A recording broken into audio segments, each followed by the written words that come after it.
They call U.S. Route 50 the loneliest road in America. Thousands of miles of Nevada desert where your only company is the static on the radio.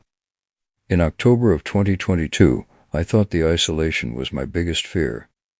But then I found the red marker zip-tied to my license plate.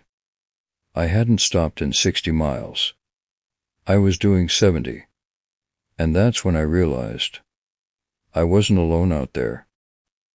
Something was moving much faster than I was. My name is Sarah. I was moving from California to Colorado, trying to save time by driving through the night. If you've ever driven through the Great Basin, you know that once the sun goes down, the darkness is absolute. It's a void. About 2 hours in, I saw it. A small, bright red plastic survey marker zip-tied to a fence post on the shoulder. I didn't think much of it. Probably just road work, right?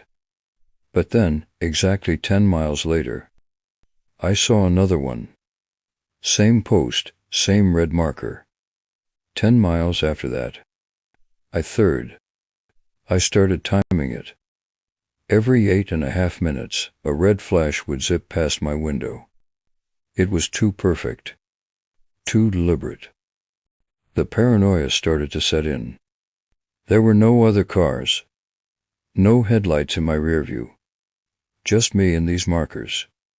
Suddenly, my dash lit up. Low tire pressure. My heart dropped. Pulling over on Route 50 at 2 a.m. is the last thing you want to do. I found an old, abandoned Sinclair station, just a rusted shell of a building, and pulled in.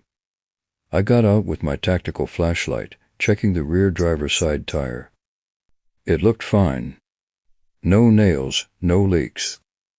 But as I swept the light across the back of my car, the beam hit something reflective. There it was. A brand new red marker, zip-tied through the hole in my license plate frame. My blood turned to ice.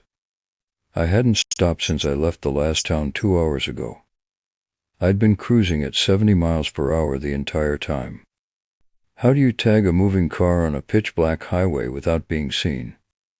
I grabbed my pocket knife and hacked the plastic off. My hands were shaking so bad I almost cut myself.